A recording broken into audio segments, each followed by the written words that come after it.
Hello everybody, how are you. तो दोस्तों, ये जो वीडियो मैं बना रहा हूँ ये पर्टिकुलरली है 12th क्लास के बच्चों के लिए जो राजस्थान बोर्ड से पढ़ रहे हैं। बेनिफिशियल तो हर एक देखने वाले के लिए है, जो इंग्लिश का प्रेमी है, जो इंग्लिश को सीखना चाहता है। लेकिन विशेष तौर पे जैसा कि सभी जानते हैं कि अब बोर्ड एग्ज़ाम्स आ रहे हैं। आज जो तारीख है वो है 17 फरवरी 2022। 24 मार्च को एग्ज़ाम है इंग्लिश का 12th क्लास का। तो उनके लिए कुछ वीडियो जो है मैं इस चैनल पर लेकर के आऊँगा जो बहुत ही बेनिफिशियल होने वाले हैं, और ऐसे कंटेंट से रूबरू हम लोग होंगे जिनके चांसेस ये हैं कि वो पेपर में हिट करेंगे, पेपर में आएंगे ही आएंगे। गारंटी तो किसी चीज़ की नहीं होती है, बट हम लोग एक प्रेडिक्शन कर सकते हैं, गैस लगा सकते हैं कि हाँ कुछ ऐसा हो सकता है। तो चलिए फिर भी जुड़े रहे हमसे और बढ़ाते हैं इस सफ़र को आगे, इस मोहब्बत भरे सफ़र को खूबसूरत बनाने की कोशिश करते हैं। जैसा कि आप सभी जानते हैं, जो बच्चे 12th में उनको पता है कि अब की बार उनके पेपर में क्या है, 4 सभी जानते हैं कि उनका जो एग्ज़ाम है उसमें ग्रामर की यदि वो बात करें तो 4 चीज़ें लगाई गई हैं। यानी कि ग्रामर का जो सेक्शन है उसके अंदर एक क्लोज है, एक सिंथेसिस है, एक फ्रेजल वर्ब है और एक प्रपोजिशन है। ये 4 टॉपिक्स ऐसे हैं जिनमें 8 मार्क्स आप एग्ज़ाम में ले सकते हैं, यानी कि 8 मार्क्स के आएंगे एग्ज़ाम में। और 2 नंबर की प्रपोजिशन है, 2 की बात करेंगे तो फ्रेजल वर्ब आएंगी, 2 की ही आने वाली है आपके सिंथेसिस और 2 के आएंगे क्लोज। तो चलिए सबसे पहले हम फ्रेजल वर्ब को लेकर के चलते हैं। पहले तो ये समझते हैं कि फ्रेजल वर्ब आखिर है क्या। अगर हम फ्रेजल वर्ब को समझे तो फ्रेजल वर्ब में क्या होता है कि आपके सामने एक वर्ब रख दी जाती है और एक होती है प्रपोजिशन। जब ये वर्ब और ये प्रपोजिशन मिलती हैं, अगर आप इनका लिटरल मीनिंग देखोगे तो कुछ और ही निकलेगा, लेकिन जब आप इनको जोड़ करके इनके मीनिंग निकालने की कोशिश करते हो तो ये जो मीनिंग्स हमारे सामने रख देती हैं उन मीनिंग का कहा जाता है इडियोमेटिक मीनिंग्स या इडियोमेटिक एक्सप्रेशंस। जैसे कि यदि मैं आपसे कहता हूं कि ऊँट के मुंह में जीरा, तो ऊँट के मुंह में जीरा कहने का मतलब ये नहीं है साथियों कि एक ऊँट खड़ा और उसके मुंह में जीरा रख दिया। इसका मतलब ये है कि रिक्वायरमेंट जो है वो ज़्यादा चीज़ की है, या अमाउंट है, चाहे वो नंबर में है, चाहे वो क्वांटिटी में है, जो भी है हमें चाहिए ज़्यादा और हमारे पास है बहुत कम। तो वो जो सिचुएशन हमारे सामने क्रिएट होती है वही कहलाती है ऊँट के मुंह में जीरा, अ ड्रॉप इन ओशन। इसको इंग्लिश में कुछ इस तरीके से कहते हैं। जैसे कि ये देखिए, ये है गिव एक वर्ब और साथ में मैंने इसके लगाई एक प्रेपोजिशन, तो ये बन गया गिव अप। अगर आप गिव का मतलब होता है देना, अप का मतलब होता है ऊपर, तो ये तो इसका क्या हो गया, एक हमने इसकी ट्रांसलेशन कर दी, हिंदी से इंग्लिश बना दिया, या जो कहते हो इसका मीनिंग रख दिया, एक लिटरल मीनिंग रख दिया इसका कि भाई गिव अप का मतलब गिव ऊपर, अप का मतलब देना, तो कोई सेंस बनी नहीं है। लेकिन इन दोनों को जोड़ करके जब एक मीनिंग निकालते हैं तो मीनिंग निकल करके आता है क्विट करना, किसी चीज़ को लीव कर देना, छोड़ देना, हार मान लेना, हिम्मत तोड़ देना, उसे कहते हैं गिव अप। और बार बार लोग आपसे कहते भी कि नेवर गिव अप। तो ये क्या है, ये इसका एक इडियोमेटिक मीनिंग निकल करके आया है गिव अप का। तो फ्रेजल वर्ब वही होती है जो एक इडियोमेटिक एक्सप्रेशन हमारे सामने रख देती है। अब आपके पेपर में क्या है, आपके सिलेबस की यदि बात करें तो आपके सिलेबस में लिमिटेड कुछ फ्रेजल वर्ब्स दे रखी हैं, जिनमें एक को आज हम लोग डिस्कस करेंगे, और वो एक कौन सी है, ब्रेक है। ये देखिए ब्रेक यहाँ पर लिखा हुआ, ब्रेक से मिलकर के ही कुछ फ्रेजल वर्ब्स बनी है। जैसे ब्रेक के साथ लगाया डाउन तो बन गया ब्रेक डाउन, ब्रेक के साथ लगाया इनटू तो बन गया ब्रेक इनटू, ब्रेक आउट है, ब्रेक विद है, ब्रेकअप है, ब्रेक ऑफ है और ब्रेक अवे है।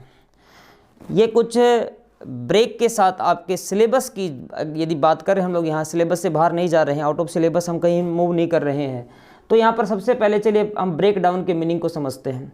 तो ब्रेक डाउन के 2 मीनिंग निकल करके आते हैं। ब्रेक डाउन का एक मीनिंग निकल करके आता है टू फेल। एक मीनिंग क्या निकलता है इसका, टू फेल होता है। यानी कि जैसे कि आप अगर एक सेंटेंस आपके सामने रखा हुआ है, द इंजन ऑफ राजधानी एक्सप्रेस, ठीक है, कोई भी ट्रेन होती है उसके नाम के पहले हम आर्टिकल द का यूज करते हैं। तो द इंजन ऑफ द राजधानी एक्सप्रेस ब्रोक डाउन, कि राजधानी एक्सप्रेस का जो इंजन था वो फेल हो गया। It was going somewhere, might be from Delhi to Mumbai, and on the way what happened, इसका जो इंजन था वो ब्रेक डाउन हो गया उसके अंदर, तो वो इंजन जो था वो फेल हो गया।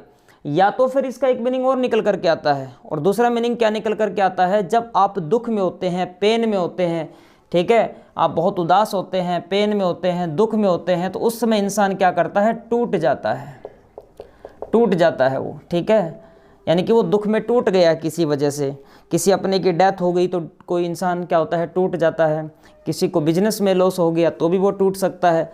जैसे एक सेंटेंस बनाया मैंने, और वो सेंटेंस कुछ ऐसा बना दिया कि आफ्टर हर हस्बैंड्स डेथ, अपने पति की मौत के बाद सी ब्रोक डाउन, या she broke down after her husband's death, अपने पति की मौत के बाद वो क्या हो गई, ब्रेक डाउन हो गई, ठीक है। तो ये हो गया ब्रेक डाउन का मीनिंग। एक अगला मीनिंग निकल के आ रहा है भैया, वो है बच्चों ब्रेक इनटू। ब्रेक इनटू का मतलब होता है सेंध लगा देना।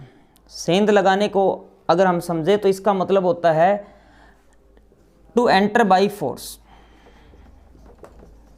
To enter by force.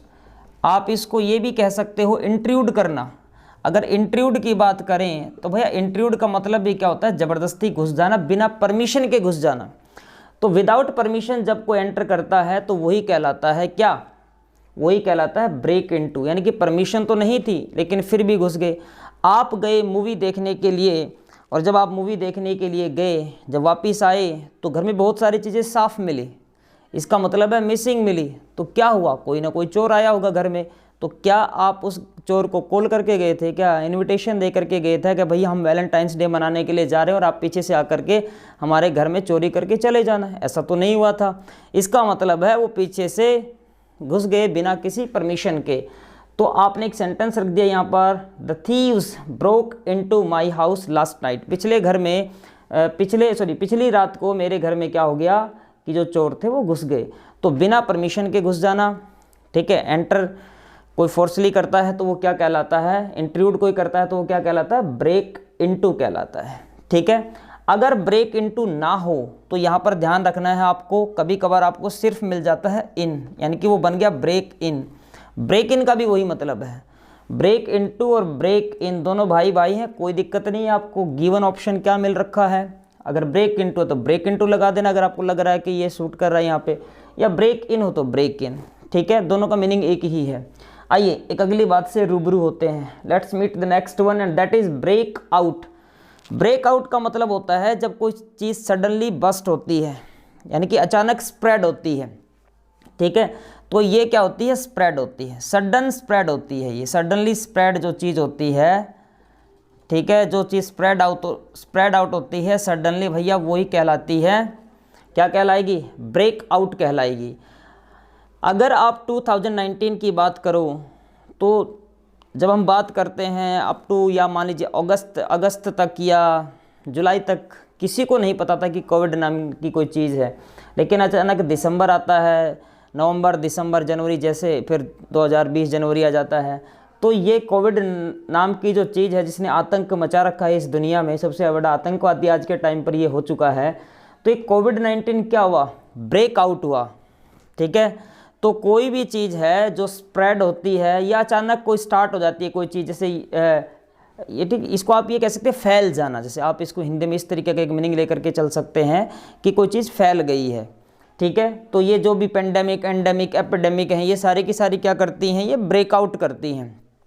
चलिए देखिए यहाँ पर एक सेंटेंस बना है आपके सामने, कोविड-19 broke out in 2019 in China. तो कोविड-19 जो था वो ब्रेकआउट हुआ कहाँ पे, चाइना में हुआ था। कब हुआ था, इन 2019 में हुआ था। तो इसका क्या हुआ, इस फैल गया।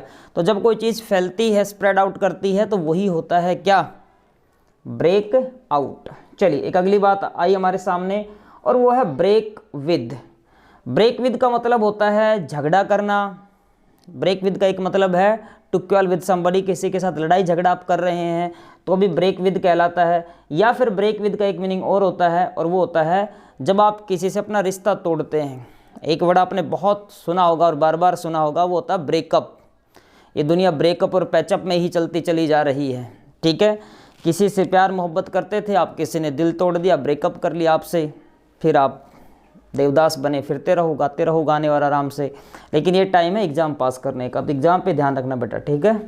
चलिए, तो यहाँ पर हमारी मीनिंग है ब्रेक विद। ब्रेक विद की जब बात करेंगे, जैसे मैंने एक सेंटेंस बना दिया, there marriage was broken with last year, यानी कि उनका जो रिश्ता था, उनकी जो शादी थी वो पिछले साल टूट गई।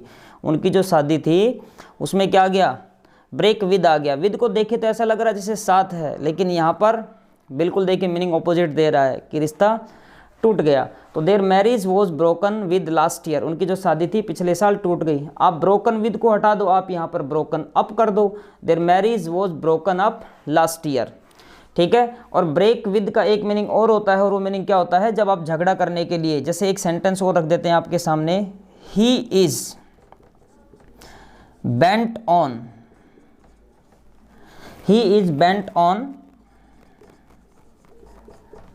ब्रेकिंग विद मी, यानी कि वो बंदा ऐसा है जो मेरे साथ झगड़ा करने पर बिल्कुल उतारू हो रहा है, ठीक है, यानी कि झगड़ा करने के लिए बिल्कुल तैयार है, प्लेटफॉर्म अपनी तरफ से तैयार कर चुका है, हमारी हामी बाकी है। तो he is bent on breaking with me, तो यहाँ पर ब्रेकिंग विद का मतलब क्या हो गया, ये तो ऑन प्रेपोजिशन की वजह से यहाँ पर आईएनजी फॉर्म आई है, तो ब्रेकिंग विद का मतलब हो गया है कि कोई बंदा झगड़ा करने के लिए तैयार है, तो झगड़ा करना भी ब्रेक विद रहता है। अगला मीनिंग लेते हैं ब्रेक ऑफ। ब्रेक ऑफ को जब आप समझोगे तो ब्रेक ऑफ का मीनिंग बनेगा he broke of in the middle of his speech, यानी कि जब आप किसी चीज़ को एंड करते हैं या जब आप किसी चीज़ को डिसकंटिन्यू करते हैं, ठीक है। इसका मतलब होता है किसी चीज़ को टू एंड, यानी कि किसी चीज़ का अंत करना, या फिर किसी चीज़ को टू डिसकंटिन्यू, ठीक है, किसी चीज़ को डिसकंटिन्यू करना, किसी चीज़ को एंड करना, तो ये क्या कहलाता है, ये कहलाएगा आपका ब्रेक ऑफ। जैसे कि सेंटेंस है आपके सामने, he broke of in the middle of his speech, वो अपनी स्पीच के बीच में, ठीक है, रुक गया, यानी कि उसने अपनी स्पीच को बीच में ही छोड़ दिया, उसने बीच में उस स्पीच को क्या किया, ख़त्म कर दिया, एंड कर दिया, डिसकंटिन्यू कर दिया, ठीक है। तो होता है, कभी बहुत बार होता है, मान लीजिए आप स्पीच देने के लिए गए और आप सोचते हैं, यू कंसिडर दैट या यू आर वेल सेट, आप बहुत अच्छे से प्रिपेयर हैं, well prepared, and when you go, तो आप स्पीच देना स्टार्ट करते हैं, but if the speech is crammed then what happens in between, you forget the content, and उसके बाद तो क्या होता है, चलिए गो बैक टू पवेलियन, यही होता है फिर तो उसके बाद क्या होता है कि आपने अपनी स्पीच को बीच में छोड़ दिया। Reason might be something else, reason कोई और भी हो सकता है आपकी स्पीच को बीच में छोड़ने का, तो लेकिन हमारा मतलब इतना सा ही है कि जब हम किसी चीज़ को डिसकंटिन्यू करते हैं, किसी चीज़ को एंड करते हैं, तो वो कहलाता है ब्रेक ऑफ। चलिए अगली फ्रेजल वर्ब है ब्रेक अवे। खूबसूरत है भाई। The robber broke away when he was being taken to court. तो अब आप समझ गए होंगे, एक चोर है, रोबर है, लुटेरा है, जब उसको कोर्ट लेकर के जा रहे थे तो ब्रोक अवे कर गया। तो ब्रोक अवे करने का मतलब क्या है, इसका मतलब होगा टू इस्केप फ्रॉम कैप्टिविटी, ठीक है, इसका मतलब है टू इस्केप। इस्केप का मतलब क्या होता है, बच के भाग जाना, to escape from captivity. Captivity का मतलब भैया किसी के आप पकड़ में थे, जकड़ में थे, ठीक है ना, आपको गिरफ्त में ले रखा था किसी ने और पुलिस ने आपको पकड़ा हुआ था, और उसके बाद आप पुलिस को गच्चा दे करके फरार निकल गए, तो उसी का मतलब होता है ब्रेक अवे, ठीक है। तो यहाँ सेंटेंस बनाया मेरे साथियों, मेरे प्यारे दोस्तों, the robber broke away when he was being taken to court. जब उसे कोर्ट लेकर के जा रहे थे, वो पुलिस को गच्चा दे करके निकल गया। तो ये एक फ्रेजल वर्ब थी, हमारे सामने कुछ फ्रेजल वर्ब्स थी जो बनी थी सारी की सारी एक खूबसूरत प्यारे से वर्ड ब्रेक के साथ। अगले वीडियो में फिर मिलेंगे किसी नई फ्रेजल वर्ब के साथ, और धीरे धीरे हम बहुत सारे जो आपका सिलेबस है, उसके सेक्शंस हैं, उनको कवर करेंगे। लगातार जुड़े रहें, देखते रहें। अगर आप चाहते हैं कि आपके अच्छे मार्क्स आएँ, बेहतरीन मार्क्स आएँ, 100 मार्क्स का टारगेट लेकर के हम चलेंगे और कोशिश करेंगे कि ज़्यादा से ज़्यादा चीज़ें और सारी की सारी चीज़ों को कवर करें। लेकिन जाने से पहले आपको एक बात कहना चाहूँगा कि अगर आपको ये वीडियो पसंद आया हो तो इसे शेयर ज़रूर करें अपने साथियों के साथ, वो भी इस फैसिलिटी को अवेल कर सकते हैं। दूसरी बात है, आप चैनल को सब्सक्राइब जरूर करें और जो बेल आइकन है उसको प्रेस जरूर करें, क्योंकि जो भी नोटिफिकेशन आएगा तुरंत आपके पास आएगा और आप उस वीडियो को देखेंगे। तो मिलते हैं साथियों एक अगले वीडियो में एक नई फ्रेजल वर्ब के साथ, एक नए कंटेंट के साथ। तब तक के लिए बाय बाय, सी यू।